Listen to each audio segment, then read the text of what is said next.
Voyager 2 mission NASA के द्वारा 20 अगस्त 1977 को लॉन्च किया गया था। इस मिशन को सौरमंडल के बाहरी ग्रहों और इंटरस्टेलर स्पेस की खोज करने और उनकी जानकारी जुटाने के लिए अंतरिक्ष में छोड़ा गया था। वॉयेजर 2 ने अंतरिक्ष के बारे में कई नई खोज की और उन्हीं सब खोजों के बारे में हम आज जानेंगे। वॉयेजर 2 एकमात्र ऐसा अंतरिक्ष यान है जिसने हमारे सौरमंडल के सभी 4 गैस जायंट ग्रह जुपिटर, सैटर्न, यूरेनस और नेपच्यून की यात्रा की है। वॉयेजर 2 पहला अंतरिक्ष यान था जिसने यूरेनस और नेपच्यून ग्रह की यात्रा किया था। इससे पहले कोई भी अंतरिक्ष यान इन दोनों ग्रह पर नहीं गया है। अब बात करते हैं वॉयेजर 2 की अंतरिक्ष खोजों के बारे में। तो वॉयेजर 2 ने सबसे पहले जुपिटर ग्रह पर खोज की, जिसमें इस अंतरिक्ष यान ने सबसे पहले जुपिटर ग्रह के वलयों की खोज किया। उसके बाद वॉयेजर 2 जुपिटर के चांद आयो की तरफ गया। वॉयेजर ने आयो की सरफेस की खोज किया और जिससे हमें पता चला कि आयो पर सक्रिय ज्वालामुखी है, और यह पहली बार था जब सौरमंडल में मौजूद उल्का पिंड पर ज्वालामुखी की खोज की गई थी।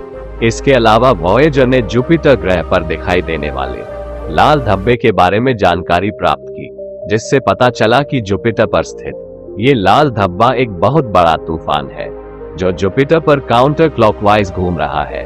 इसके अलावा और भी कई छोटे छोटे तूफानों के बारे में खोज किया, लेकिन इन सब में आयो पर पाए जाने वाला सक्रिय ज्वालामुखी अनपेक्षित खोज थी, जिसने वैज्ञानिकों को आश्चर्यचकित कर दिया था। जुपिटर पर अपनी खोज पूरी करने के बाद वॉयेजर 2 सैटर्न की तरफ बढ़ गया।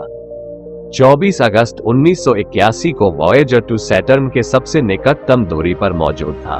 वॉयेजर ने सैटर्न के बाहरी वातावरण के तापमान को नापा, जिसमें सैटर्न की बाहरी तह पर -203 डिग्री सेल्सियस तापमान दर्ज किया गया और अंदरूनी तह का तापमान -120 डिग्री सेल्सियस था।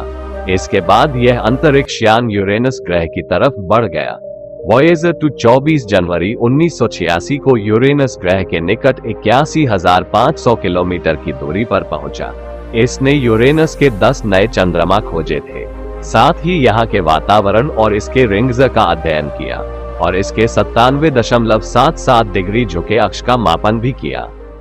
लेकिन सबसे आश्चर्यजनक खोजों में यूरेनस का चुंबकीय अक्ष है, जो इसके घूर्णन अक्ष से 60 डिग्री के झुकाव पर है। यहाँ के यूरेनस पर चुंबकीय क्षेत्र का पूर्व ज्ञान वैज्ञानिकों को नहीं था। इस अभियान के उपरांत ही यह ज्ञात हुआ कि यह क्षेत्र भी पृथ्वी के समान ही होता है तथा यहाँ की विकिरण की पट्टी भी शनि के समान ही पाई गई। वॉयेजर द्वारा खोजे गए 10 नए चंद्रमाओं के साथ यूरेनस के कुल चंद्रमाओं की संख्या 15 हो गई। अधिकतर नए चंद्रमा छोटे हैं, जिसमें से सबसे बड़े का व्यास 150 किलोमीटर है।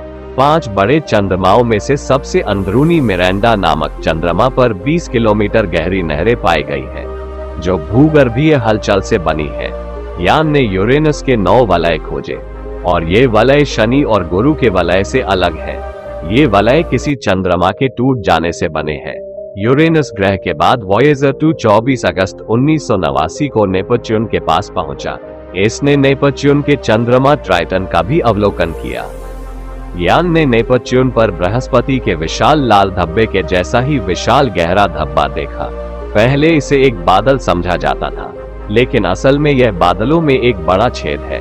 नेपच्यून के उपरांत यान सुदूर अंतरिक्ष की दुनिया में चला गया और वर्तमान में पोवा तारामंडल में मौजूद है। वॉयेजर ने हमें हमारे सौरमंडल के सभी ग्रहों पर क्या स्थिति है, कैसी है इन ग्रहों की दुनिया, ये सब जानने में काफी मदद किया। तो उम्मीद करता हूँ जानकारी पसंद आई होगी। अगर पसंद आई है तो वीडियो को लाइक करके चैनल को सब्सक्राइब जरूर करें।